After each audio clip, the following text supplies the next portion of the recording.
Pessoal, muito boa noite. A gente tem nosso encontro toda quarta-feira aqui pelo Instagram às 20h30. Mas vamos lá, vamos à primeira pergunta. Deixa eu ler aqui, porque são três perguntas assim que a coordenadora, né, a gestora disso daqui, ela selecionou, ela pediu assim: Marcos, responde essas três perguntas aqui porque parece interessante. Então temos aqui que o meu aluno é corredor, já teve uma fascite plantar, agora está sem dor, mas começou a sentir uma dor no ombro. Isso tem relação? Se tem relação com o ombro, vamos botar o seguinte, vamos ser humildes daí. Pode ter.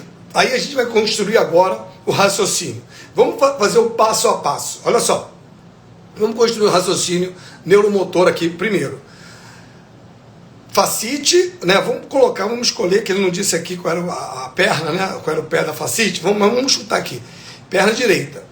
Quando o pé direito toca no solo, ele toca, dependendo do tipo de corrida que esse aluno faz, ou ele toca freando, né, a corrida de frenagem, que é uma corrida que você entra com o calcânio, ou ele é um corredor que acelera, ele entra com o pé todo chapado, ou ele entra com a ponta do pé, com o antepé, que é uma corrida acelerativa. Mas vamos lá, vamos escolher a corrida de frenagem. Para a corrida de frenagem, que é um iniciante, a maior parte das pessoas que não competem assim, faz aquelas corridas de 10, 5 quilômetros, elas correm fazendo essa corrida entrando primeiro com o calcânio.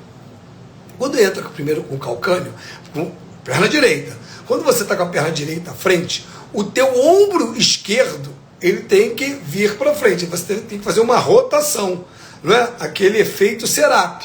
Então, olha só, dentro desse efeito Serap, eu preciso do efeito Serap, eu preciso dos oblíquos, preciso do serrátil anterior e preciso do romboide.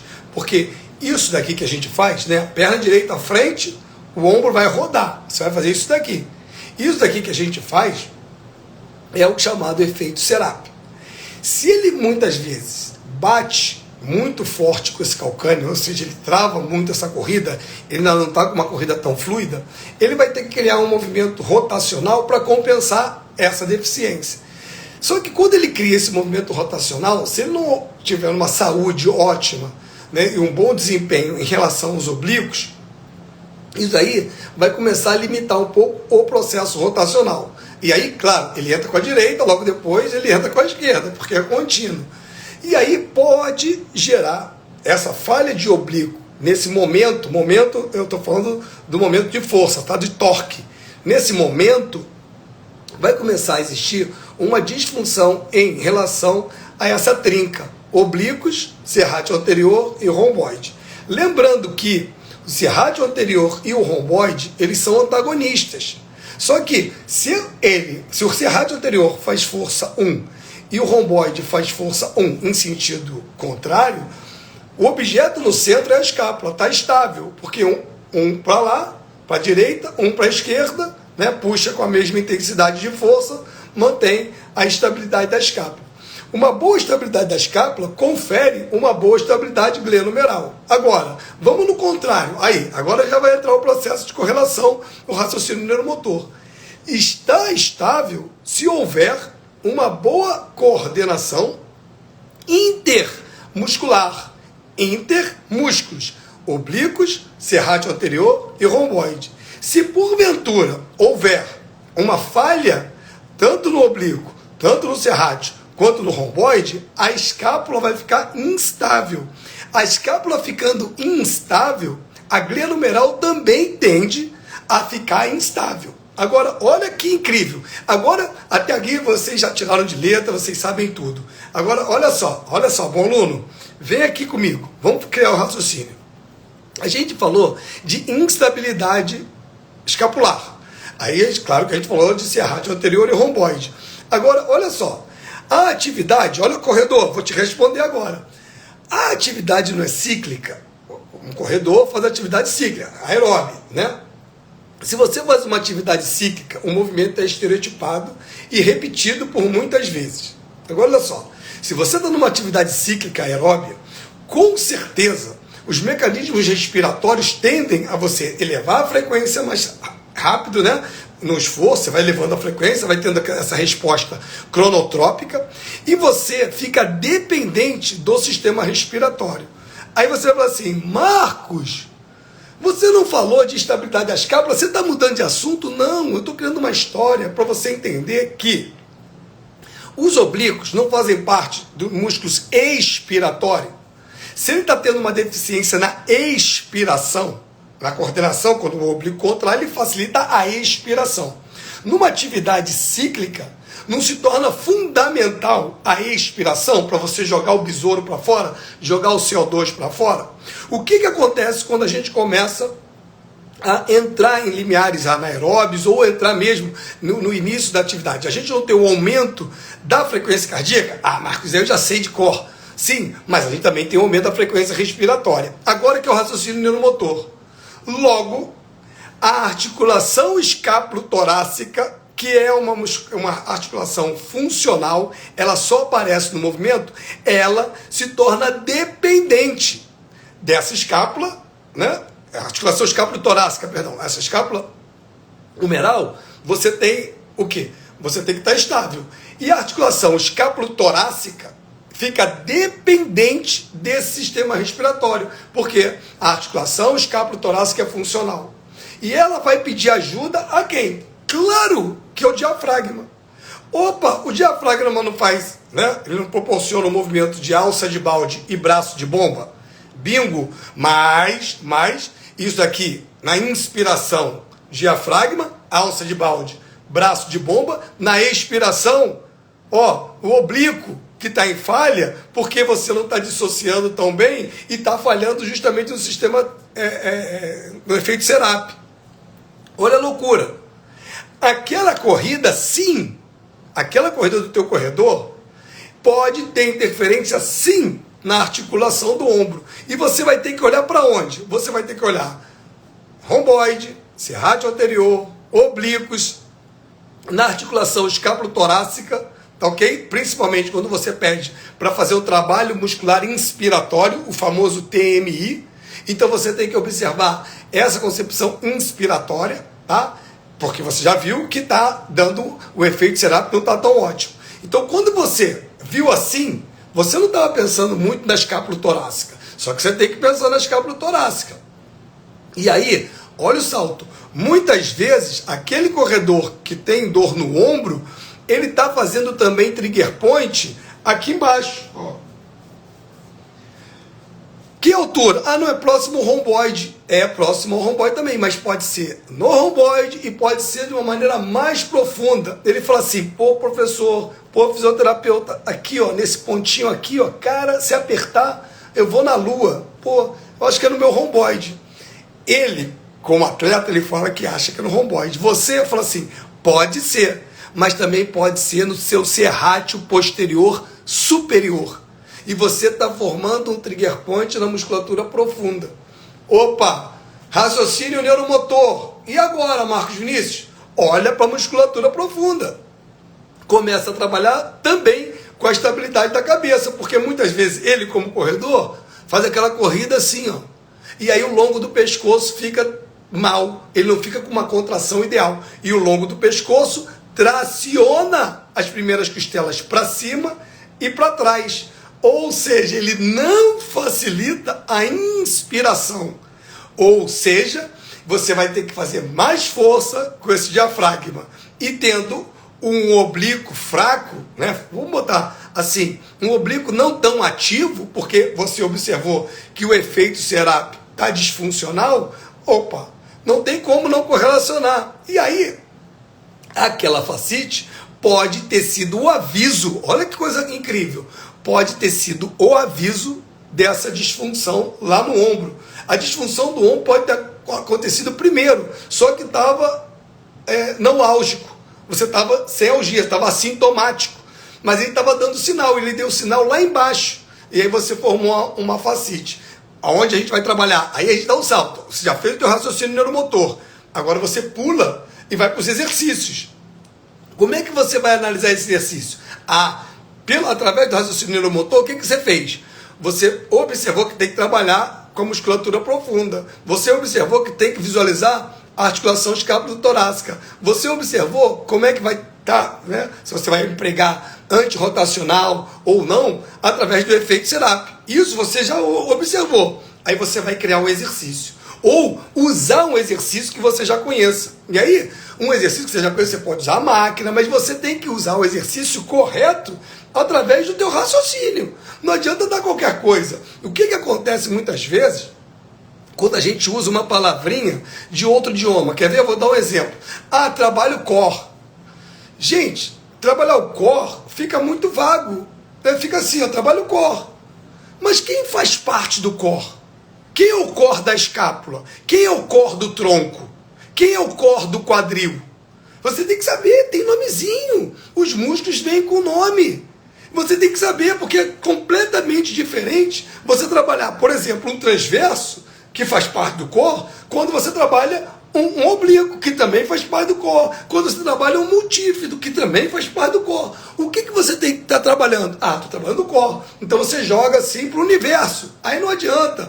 Papai do céu agora está na Ucrânia, protegendo lá da bomba. Está lá no Irã, ali no Oriente Médio. Ele não pode se ocupar disso. Ele te deu ferramentas para você se ocupar disso. É por isso que você tem que desenvolver, sim, esse tipo de raciocínio, saber o exercício que vai usar, claro, porque você fez o raciocínio, verificou, ou seja, avaliou, fez o exercício, você pode criar o exercício, porque eu confio em você, você sabe de anatomia, e você vai botar esse exercício dentro do raciocínio, e ok, e aí, querendo ou não, você vai ter que explicar o porquê. Eu dei um exemplo aqui explicando o porquê do corredor, sim, pode ter uma relação de uma lesão do ombro, ok? Deixa eu agora pular, porque são mais duas perguntas. Deixa eu ver aqui a segunda pergunta. Dou aula coletiva, mas o rendimento não é tão alto. Gente, ok, então para de dar aula coletiva. E vai para o mercado financeiro. Você está dando aula por quê? Só por causa do dinheiro? Aí não sei. Né? É claro, eu não faço fotossíntese, eu preciso ganhar dinheiro também. É bom ganhar dinheiro, gastar dinheiro é melhor ainda, né? Mas o ponto principal da nossa profissão não é o dinheiro. A gente precisa ganhar dinheiro. Eu espero que todo mundo ganhe aqui muito dinheiro. E aí o que eu falo, eu tenho uma frase que eu gosto muito de usar. Pouco dinheiro eu tenho muito. Eu tenho dinheiro para tomar um cafezinho. Eu tenho dinheiro às vezes para pagar um almoço. Às vezes. Mas eu não tenho dinheiro para comprar um iate. Agora, eu ganho e estou super satisfeito com o que eu ganho. Nem mais nem menos, eu estou feliz da vida. Agora, se você está dando aula coletiva, se a motivação só for o dinheiro, eu não posso te ajudar. Se a motivação for você ter mais alunos, ser identificado com valor, né, e você poder pleitear uma hora-aula maior, aí eu posso te ajudar sim. Por quê? Vai me dizer que você vai colocar um raciocínio ali no motor. Vou pagar dinheiro, vou. Primeira coisa, o processo perceptivo relativo. Isso é neuro. Se você está dando aula coletiva e você, primeiro, não consegue identificar erro, então você não consegue corrigir. Se você não consegue corrigir, aquele aluno, ele fazendo aula com você, ou ele fazendo aula com vídeo, ou ele fazendo aula, né, com sei lá, né, é a mesma coisa. Por quê? Porque você está dando aula coletiva. Imagina você dando uma aula coletiva e dando uma atenção individual. Olha que coisa, você já está diferente. Imagina você corrigindo, não é ser um chato de galocha, não, mas você corrigindo, você olhando diferente. E aí, quando você receber aquele feedback assim, poxa, nenhum professor me corrigiu desse jeito. Opa, já começou a fazer diferença. A tua aula começou a encher. Opa, eu vou fazer a sua aula, né, no comentário você vai escutar assim, não, eu gosto daquele professor porque ele corrige. Não gosto daquele professor porque ele adapta o movimento para mim. Às vezes eu estou com uma lesão, uma dor no joelho, não fala lesão, né? Às vezes eu estou com uma dor no joelho, às vezes eu estou com uma dor no ombro, às vezes eu estou na andropausa. Agora eu não vou falar mais de menopausa, não, porque as mulheres estão muito empoderadas. Eu vou falar da andropausa, porque o homem tem andropausa, ele só não fala. Então aqui eu estou explicitando tudo.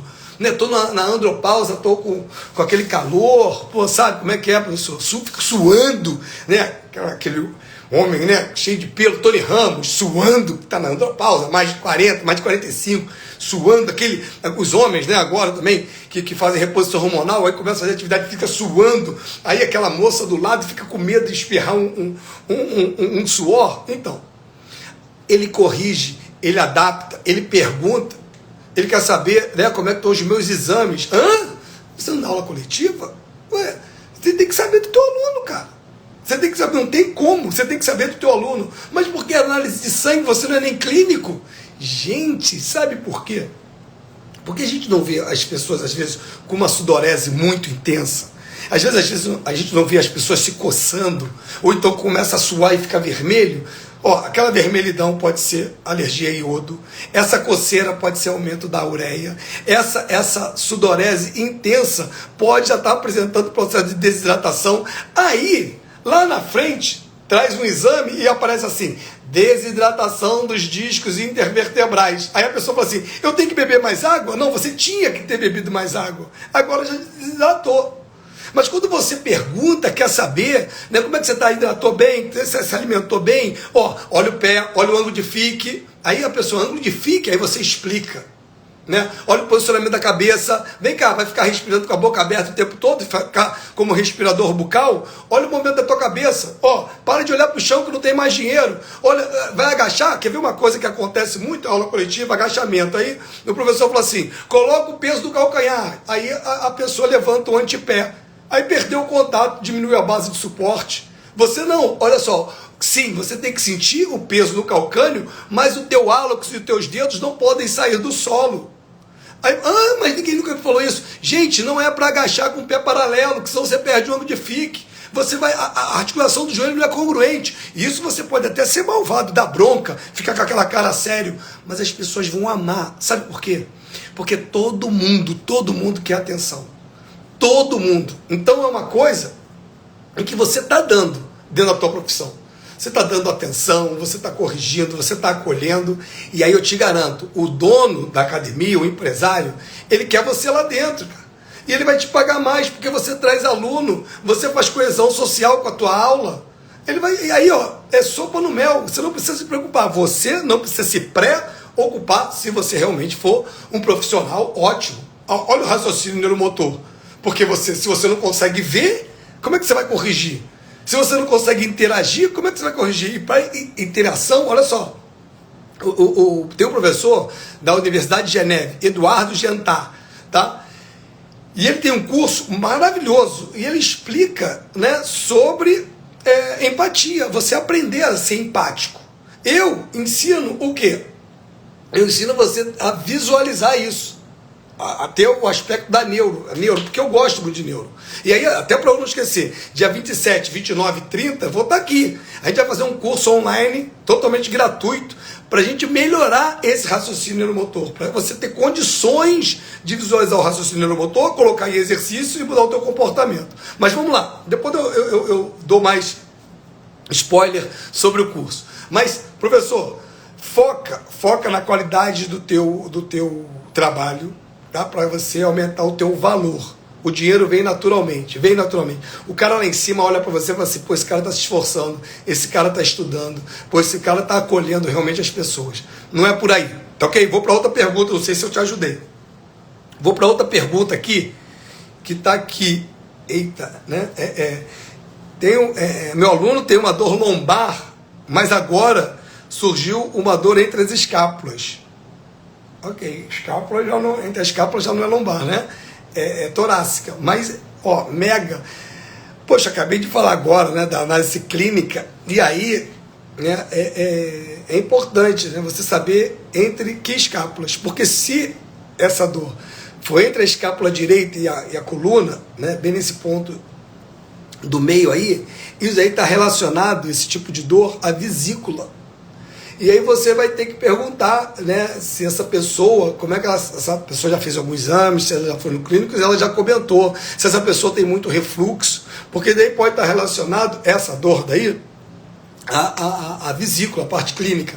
Mas também, a gente sabe que o músculo ilho costal, você tem o ilho costal lombar, ilho costal torácico, ilho costal cervical, e tem essas transições, o ilho costal lombar com o ilho costal torácico, muitas vezes, tá? Essa interseção forma um trigger point. E aí você vai ter que observar como é que estão esses eretores espinhais, aí faz o teste. Olha lá. Ih, mas Marcos, você é contra o protocolo. Quem disse isso? Hein? Fala. Deixa eu te mostrar uma coisa aqui. Eu nunca falo que eu sou contra o protocolo. Eu estou falando que a gente não precisa ficar engessado no protocolo. Você faz o teste, tá?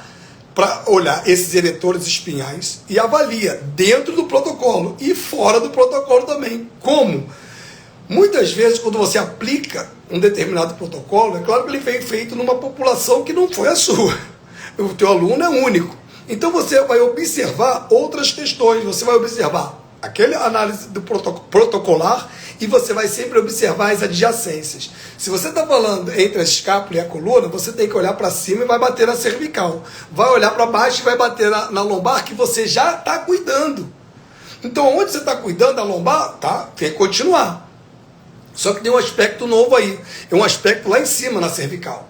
Por quê? Porque você vai até esquecer temporariamente essa dor entre as escápulas. Você vai focar onde você já está tratando quando o teu paciente veio, que foi a lombar, e você vai agora também observar posicionamento de cabeça na cervical. E aí você vai aos poucos, né, apertando o cerco. É que nem pegar a galinha, né? Você não vai correndo que ela vai te dar um baile. Então você vai da lombar e da cervical afunilando e vendo o comportamento do ritmo escapular.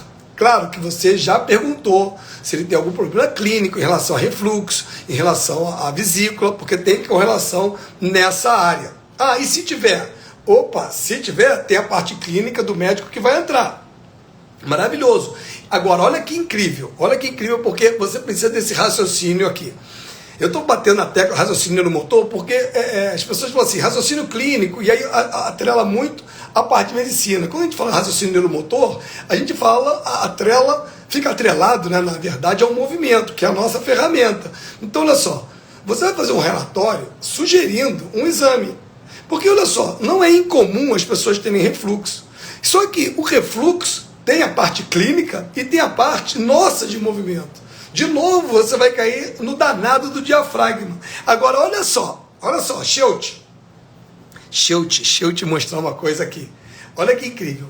Nesse caso aqui, você vai trabalhar o diafragma, né, o diafragma respiratório, com o diafragma genital, urogenital, que é esse assoalho pélvico. E aí, olha que loucura, você vai ter que observar a fáscia lata. Olha o que eu estou falando. Vai observar a fáscia lata. Eu não estou falando de observar o tensor da fáscia lata. Eu estou falando da fáscia lata que tem íntima relação com o tensor da fáscia lata e que ele chega até o assoalho pélvico. Porque muitas vezes a disfunção da fáscia lata provoca uma disfunção no tensor da fáscia lata que, por transdução sensorial, deixa esse glúteo médio hipoativo. O glúteo médio é o estabilizador do quadril. Você perdendo a estabilidade do quadril, você deixa mais vulnerável a tua coluna, onde você já está tratando. Então, vai continuar tratando e não vai tendo tanto resultado. Agora, olha só, quando você olhou lá para o assoalho pélvico, olhou para a fáscia lata, olhou para o tensor da fáscia lata, olhou para o glúteo médio, pode ser que a resposta ao teu tratamento da coluna lombar comece a ficar mais satisfatória. E aí vai reduzindo em cima. Você sempre observa o posicionamento da cabeça, sempre. E aí observa um dos músculos mais fortes que a gente tem, que é a língua. E aí você vai ter que criar movimentos, olha o raciocínio neuromotor aí, para a língua, voluntários. Porque a língua aqui, ó, ela está trabalhando. Só que aqui eu não tenho nem qual é o movimento que ela está fazendo. Eu sei que algumas, né, dentais e tudo, eu sei que a língua bate no dente. Ok, mas você acha que eu estou falando e pensando nisso, que a minha língua está batendo no dente? Nunca. O mais incrível é que você vai dar exercícios para a língua. Por quê? Porque você vai dar esse trabalho, isso daí vai facilitar a respiração, e facilitando a respiração você talvez possa ter resultados também em relação ao refluxo.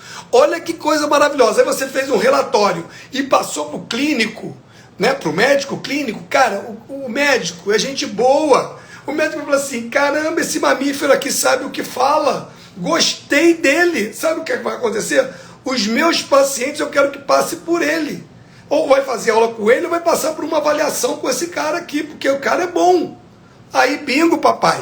Não tem como. Não tem como. Você já está com uma equipe aí. E olha que a clínica médica é grande. Porque sabe o que acontece? Muitos médicos, às vezes, eles não derivam porque eles têm medo. Ninguém gosta de fazer uma indicação ruim. Então, olha só, você mandando um relatório, fazendo uma avaliação bem feita, desenvolvendo esse raciocínio todo, aplicando corretamente os exercícios, gente, todo mundo ganha. O médico ganha porque a clínica dele fica mais tranquila, ele tem que prescrever menos remédio e ele tem que fazer aquela medicina que ele ama, que é aquela medicina preventiva. O teu paciente, o teu aluno ganha porque ele parou de ter refluxo, parou de ter dor, está mais ativo fisicamente. Você ganha porque eu sei que você ama atividade física, ama a fisioterapia, ama o que faz, e você está vendo o resultado ali, a pessoa está te dando, não precisa te dar um saco de dinheiro não, algum dinheiro sempre é bom, mas a pessoa está te dando aquele olhar de obrigado, de agradecido. Gente, você vai dormir nas mãos de Deus, meu amigo, você não tem mais insônia, só porque você trabalhou bem, entendeu? Então, eu acho que isso aí que a gente constrói, né, um território bom, né? Eu vou estar falando mais de raciocínio neuromotor, falando da prescrição de exercícios de maneira correta, da proscrição, falando sobre essa organização dos exercícios, esse raciocínio, avaliação. E eu vou, promessa, dia 27, 29 e 30, eu vou estar aqui explicando. É um curso gratuito, 100% online, explicando, né? Eu acho que a gente tem que ter um propósito. Quando eu voltei para a rede social, né, entrou na minha cabeça o seguinte: eu tenho um propósito. O meu propósito é a gente elevar o nível da nossa disciplina, tanto a fisioterapia quanto a educação física, com o movimento, com o exercício e com o raciocínio, com esse raciocínio que eu vou pedir aqui desculpa aqui, mas eu amo a neurofisiologia. E aí eu gosto desse raciocínio, né, neuromotor, gosto de prescrever exercício, gosto de saber avaliar, e juro para vocês, eu me sinto bem quando as pessoas falam assim: pô, essa avaliação foi diferente, nunca fizeram uma avaliação assim comigo. E aí me convenceram de estar aqui, e eu estou aqui com esse propósito mesmo, e aí eu vou levantar essa bandeira para a gente lutar juntos, e aí dia 27, 29 e 30 de abril, a gente vai estar aqui. Aí se inscreve, vai estar aqui embaixo, eu acho, mas se inscreve, vai estar aqui no Instagram, né, o nosso encontro. Tá? São 3 dias, essa imersão total, tá? 27, 29 e 30 de abril. Tá? Totalmente online, totalmente gratuito, e é bem na raça mesmo, que é muito bacana isso. Tá ok? Pessoal, eu não vou tomar muito tempo de vocês não, né? Já tá tarde. Um grande abraço e até a próxima quarta-feira. Tchau, tchau para vocês.